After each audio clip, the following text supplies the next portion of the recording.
वक्रतुंड महाकाय सूर्यकोटि समप्रभ निर्विघ्नं कुरु मे देव शुभ कार्यसु सर्वदा।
बदला लूंगा। सोते हुए पांडवों को मारने के लिए अश्वत्थामा जब निश्चय करके चलता है तो द्वारिकाधीश भक्तवत्सल भगवान पांडवों को जाकर जगा देते हैं रात्रि को 12 बजे कि उठो। ये उठकर बैठते हैं, भगवान को प्रणाम करते हैं। भगवान कहते हैं चलो गंगा के तट पर। हाँ, कैसी इनकी भक्ति थी कि एक बार भी भगवान से नहीं पूछे। कितना समर्पण भाव था भगवान कृष्ण में। एक बार भी नहीं पूछे कि वासुदेव इतनी रात्रि को अचानक आप किस कारण से ले चल रहे हैं गंगा के तट पर। भगवान कहे उठो, उठ गए, खड़े हो गए, प्रणाम किए, चलो गंगा के तट पर। हाँ प्रभु चलो।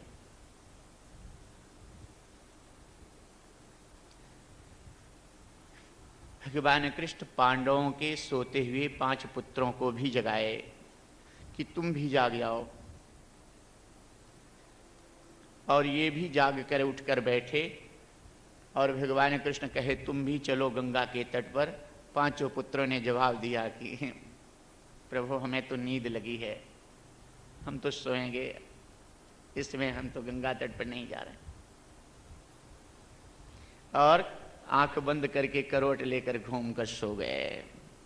फिर भगवान दोबारा नहीं कहे कि चलो या उठ जाओ। पांडवों को लेकर के भगवान कृष्ण गंगा के तट पर चले गए। अश्वत्थामा आया, सोते हुए पांडवों के 5 पुत्रों को पांडव समझ करके इनकी हत्या कर दिया।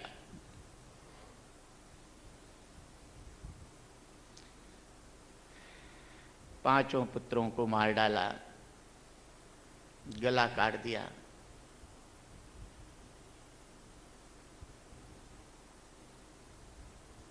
पांडवों को जब पता चला, अर्जुन ने संकल्प लिया अश्वत्थामा को मारने के लिए। दिन भर युद्ध होता रहा। कदाचित जब अर्जुन अश्वत्थामा को मारने का योग बनता था, मारने चलते थे, तो अश्वत्थामा के सामने गुरु द्रोणाचार्य की प्रतिमा इनको दिखाई पड़ती थी। अर्जुन रुक जाते थे। कई बार ऐसा हुआ। अर्जुन अश्वत्थामा को मारे नहीं, अंततः बंदी बना करके द्रौपदी के पास ले आए। द्रौपदी के सामने आंगन में जब अश्वत्थामा को बंदी बनाकर अर्जुन लाए, देखते ही द्रौपदी ने अर्जुन से प्रार्थना किया कि महाराज, ये आपके गुरु पुत्र हैं, ये ब्राह्मण बालक हैं, इनको मत मारिए, इनको छोड़ दीजिए। आपके ऐसे गुरु के पुत्र हैं कि जो विद्या अपने पुत्र को नहीं दी थी, आपके गुरु द्रोणाचार्य वह विद्या आपको दी थी।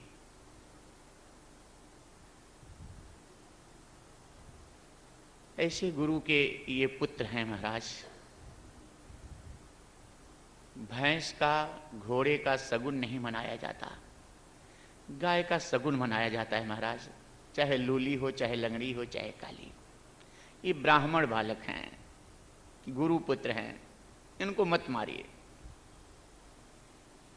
इनकी माता गौतमी विधवा हो गई है, पुत्र के सहारे जी रही है। इनको भी आप मार देंगे तो इनकी माता गौतमी का दुख मुझसे नहीं देखा जाएगा। इनको छोड़ दीजिए।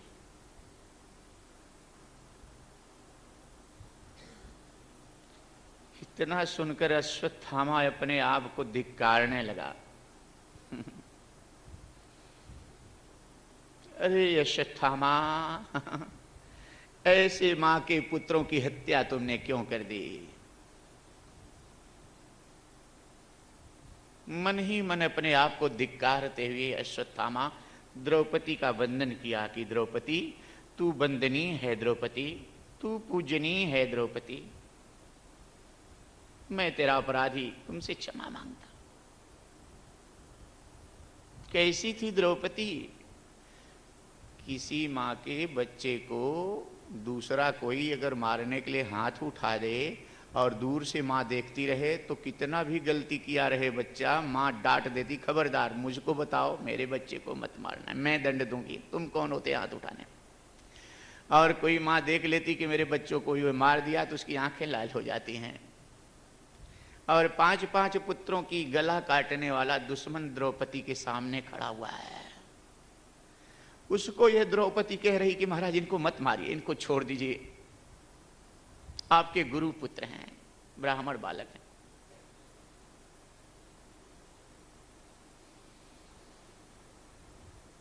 द्रौपदी दया की स्वरूप है। हाँ, आध्यात्मिक रहस्य इसका देखें तो अर्जुन जीव के प्रतीक हैं। जीव अर्जुन अपने बड़े भाई धर्मराज युधिष्ठिर धर्म, भीम बल, और 2 भाई नकुल सहदेव बुद्धि विवेक के साथ में जीव अर्जुन धर्म, बल और बुद्धि तीनों से सुशोभित दया रूपी द्रौपदी को ब्याहता है, अर्थात दया रूपी द्रौपदी से संबंध करता है और अपने जीवन की रथ बागडोर को वासुदेव कृष्ण के हाथ में जब दे देता है तो उसकी पराजय कभी नहीं होती, वो संसार सागर में कभी नहीं गिरता, उसका पतन कभी नहीं होता। जो जीव अपने धर्म के अधीन, सबसे बड़ा भाई धर्म, धर्म के अधीन, धर्म के रास्ते को शास्त्र की मर्यादा के अनुकूल अपने बल बुद्धि विवेक का सदुपयोग करता है और द्रौपदी दया से नाता जोड़ता है और अपने जीवन रथ की बागडोर को वासुदेव कृष्ण के हाथों में सौंप देता है, उसकी पराजय कभी नहीं होती, उसको माया पराजित कभी नहीं कर सकती।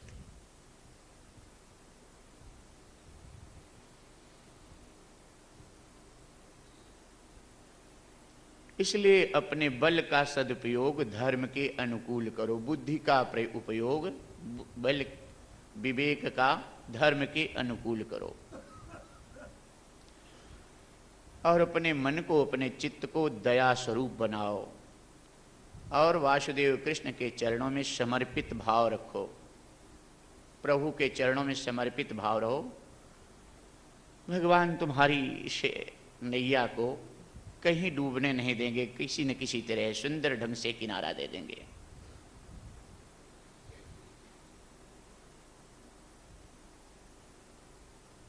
बीच में जब द्रौपदी प्रार्थना करने लगी तो भीम हस्तक्षेप किए, अर्जुन मारो, छोड़ो मत इनको, ये आतताई हैं,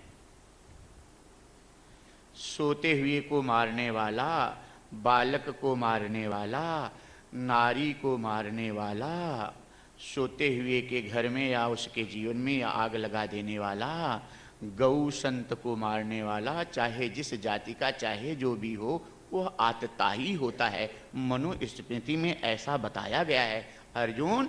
इसलिए ये गुरुपुत्र हैं तो क्या हुआ, ब्राह्मण बालक हैं तो क्या हुआ, सोते हुए बच्चों की हत्या किए हैं, आतताई हैं, मारो इनको, छोड़ो मत। भगवान कृष्ण तुरंत हस्तक्षेप बीच में करते हैं कि भीम भैया, जिस मनुस्मृति में यह लिखा गया है वहीं यह भी तो बताया गया है कि ब्राह्मण के शिखा का मुंडन करा दो तो मृत्यु के बराबर दंड होता है। तो ब्राह्मण हत्या से भी बच जाओ, गुरु पुत्र के हत्या से भी बच जाओ, उनकी शिखा का मुंडन करा के दंड देके छोड़ दो। प्रभु प्रेरणा से सब लोगों ने ऐसा ही किया अश्वत्थामा के साथ में। और अश्वत्थामा जब वहां से चला, थोड़ी ही दूर गया था अश्वत्थामा कि अपने शिखा का मुंडन देख करके, समझ करके ग्लानि हुई इसके मन में कि अश्वत्थामा, इससे अच्छा तो मर गया होता तो अच्छा था। धर्म के बिना जीना किस काम का। अश्वत्थामा, ये तो तेरे मृत्यु से भी भयंकर दंड है। और यह अश्वत्थामा के मन में फिर से देश की अग्नि धधक उठी, बदले की अग्नि धधक उठी। और इस निर्दयी अश्वत्थामा ने पांडवों का अंतिम चिराग, अभिमन्यु की पत्नी उत्तरा के गर्भ में जो राजा परीक्षित के रूप में पल रहे थे, इस दीपक को भी बुझाने के लिए इस अश्वत्थामा ने ब्रह्मास्त्र का प्रयोग कर दिया।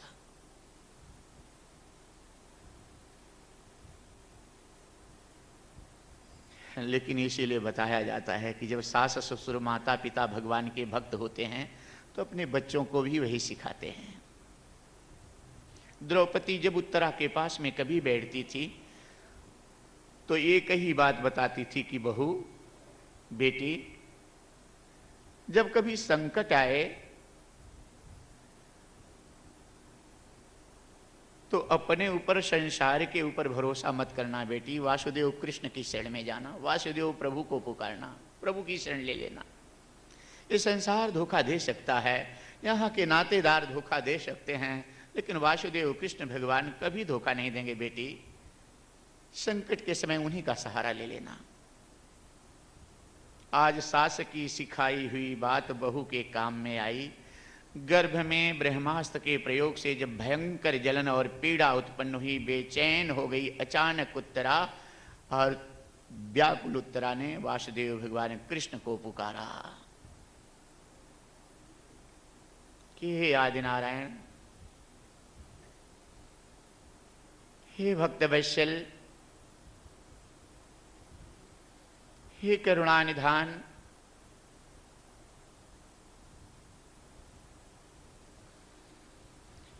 हे अशरण के शरणदाता, मैं आपकी शरण में हूं, मेरी रक्षा करो प्रभु, मेरी रक्षा करो प्रभु, मेरी रक्षा करो।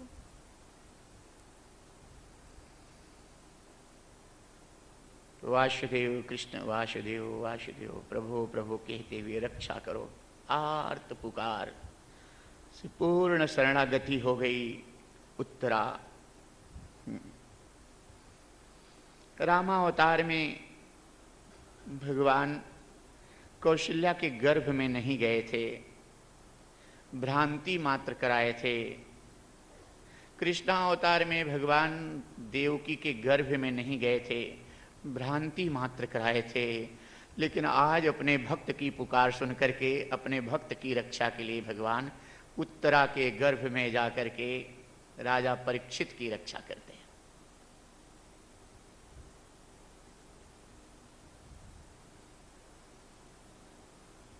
सच्चे मन से जब शरणागति होती, पुकार होती, तो भगवान बेचैन हो जाते हैं। भक्त ने लिखा है कि भगवान के सच्चे भक्तों को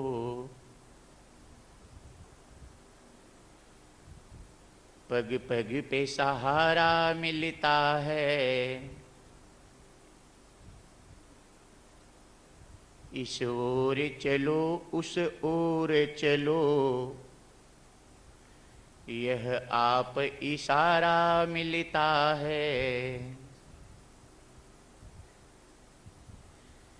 जब जीवन में तूफान उठे,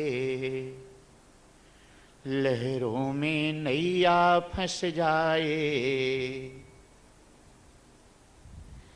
यदि राम नाम का संबल हो तो सहज किनारा मिलता है। ना धन हो बल ना साथी हो, दुश्मन सारा संसार बने। और जब सब द्वारे हो जाएं बंद, तब हरि का द्वारा मिलता है। जाको राखे साइया,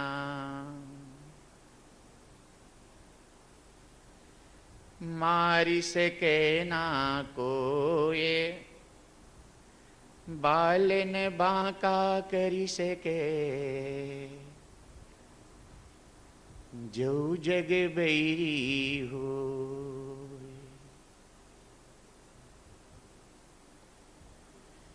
गर्भ में राजा परीक्षित को प्रभु का दर्शन हुआ।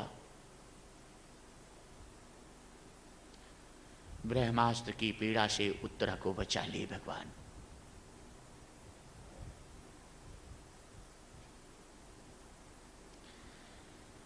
राजा परीक्षित का जब जन्म हुआ तो इनके दादा धर्मराज युधिष्ठिर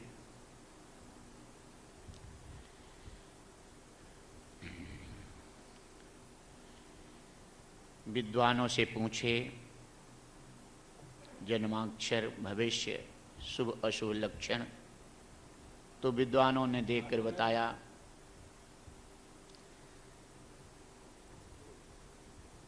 कि सब कुछ तो ठीक है, लेकिन इस बच्चे की मृत्यु सर्प के काटने से होगी। कुछ ग्रह ऐसे बताते हैं। धर्मराज युधिष्ठिर व्याकुल हो गए कि हमारे कुल में अकाल मृत्यु होगी। प्रेत योनि में जाएगा जीव।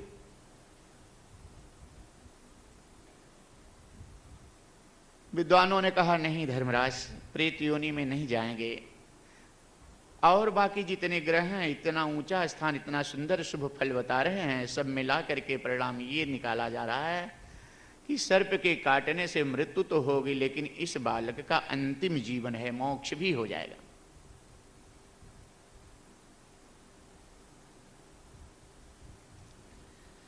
और सब कुछ ठीक ठाक करने के बाद भगवान कृष्ण द्वारिकाधीश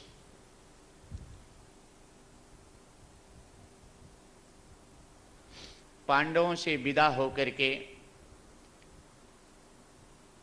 जब द्वारिका के लिए चले, रथ थोड़ी ही दूर गया था कि रास्ते में द्रौपदी खड़ी हुई। प्रेम से बोले जय श्री कृष्ण। श्री हरे नमः, श्री हरे नमः, श्री हरे नमः। थोड़ी ही दूर रथ गया था कि रास्ते में कुंती खड़ी होकर के भगवान की वंदना कर रही थी। भगवान रथ से नीचे उतर पड़े। फुआ, बुआ, ये उल्टा क्यों कर रही है? रोज मैं तुम्हें वंदन करता था, रोज तुम्हें मैं प्रणाम करता था, तू मुझे आशीर्वाद देती थी, आज तू मुझे प्रणाम क्यों कर रही है? कुंती ने कहा प्रभु, अब तक मैं जानती थी कि आप मेरे भतीजे हैं, आप मेरे भाई के लड़के हैं, इसलिए आप मुझे प्रणाम करते थे, मैं आपको आशीर्वाद देती थी। लेकिन अब मैं जान गई हूं कि सृष्टि की उत्पत्ति, स्थिति और संहार के आदि कारण आप ही हैं। जान गई हूं मैं, अनंत कोटि ब्रह्मांड नायक आप ही हैं, आप ही सर्वेश्वर हैं, आप ही परमेश्वर हैं, सर्वाधार जगदाधार आप ही हैं, आप ही भक्त वैश्यल हैं।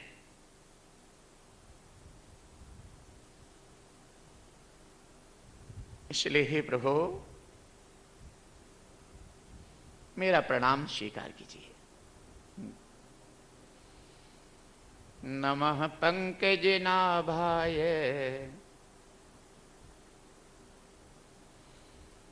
नमः पंकजमालिने, नमः पंकजनेत्राय, नमस्ते पंकजाग्रये, नमः पंकजनाभाय। हे प्रभु, जिसके हृदय से ब्रह्मा जी का उत्पत्ति स्थान कमल प्रकट हुआ है, ऐसे प्रभु को मेरा प्रणाम स्वीकार हो।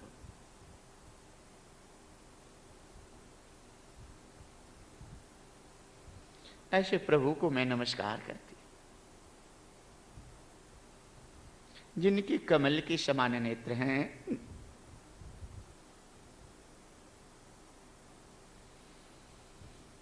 जो कमल की माला धारण किए हुए हैं,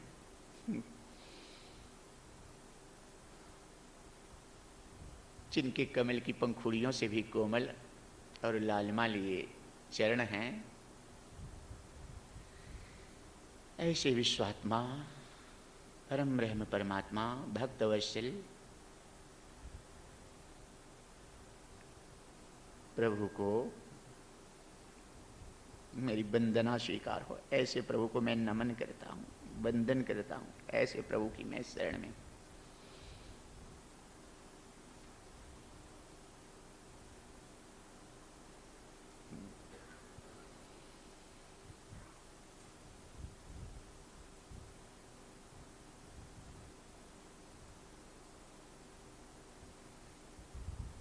कुंती ने जब भगवान को वंदन किया और वंदन में संकेत दे दी कि मैं जान गई हूं कि आप कौन हैं, इसलिए मेरा प्रणाम स्वीकार कीजिए। भक्तवत्सल भगवान कृष्ण वासुदेव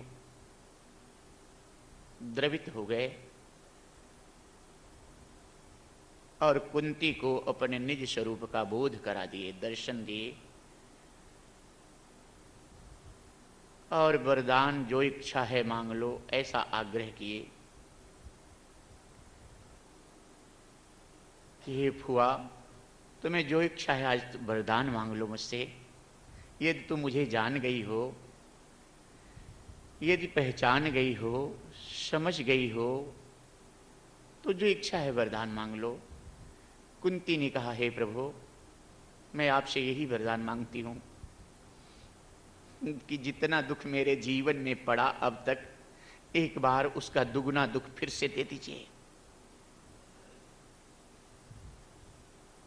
भगवान कृष्ण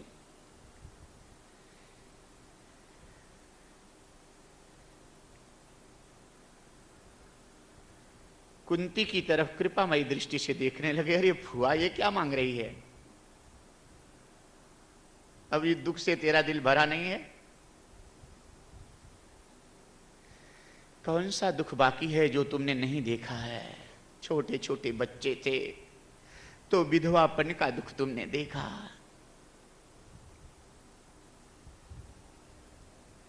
लड्डू में विष मिलाकर तुम्हारे बच्चों को मारने का प्रयास किया गया,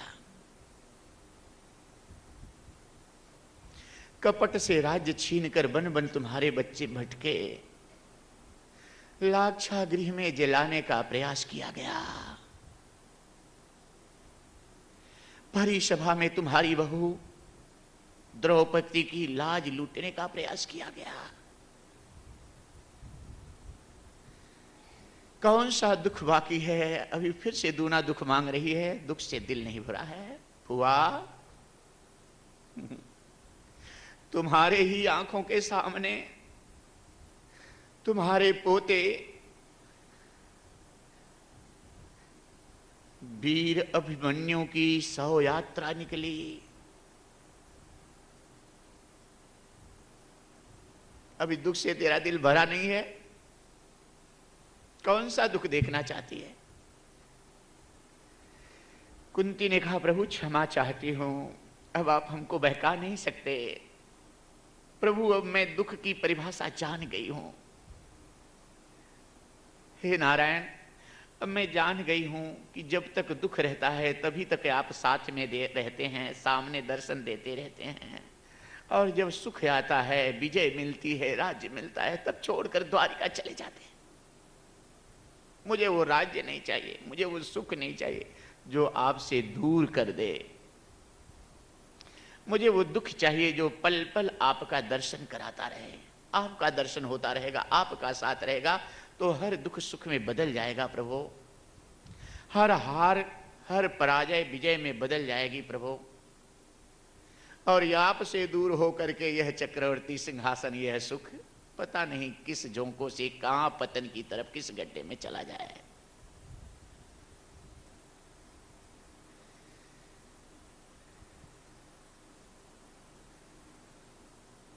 धन्य धन्य कुंती को करते हुए अचानक भगवान कृष्ण को याद भीष्म पितामह की आ गई। अरे, मैंने तो भीष्म पितामह से वादा किया था कि मृत्यु के समय तुम्हें दर्शन दूंगा। सरसैया पर पड़े पितामह।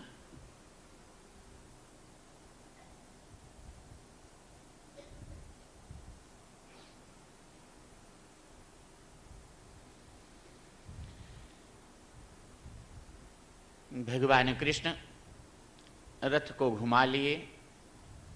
अर्जुन प्रसन्न हुए कि मेरी वजह से वापस आए, मुझे बहुत मानते हैं। धर्मराज युधिष्ठिर अपनी वजह से प्रसन्न हुए कि मेरी वजह से वापस आए। द्रौपदी प्रसन्न हुई अपनी वजह से कि मैंने इनको अंगुली कटी थी तो चीर साड़ी फाड़ करके बांधी थी, उसका ब्याज दिए हैं, अभी मूलधन बाकी है, इसलिए लौट आए। सुभद्रा सोचने लगी कि मेरे हाथ से अभी प्रेम से भोजन कभी नहीं किए, ये व्यथित थके माने इसलिए लौट आए। सबके मन में तरह तरह की प्रसन्नता, अपनी अपनी बातें, लेकिन भगवान कृष्ण तो भीष्म पितामह की वजह से लौट आए थे और पांडवों को साथ में लेकर भीष्म पितामह के सरसैया पर जहाँ थे उस तरफ चले।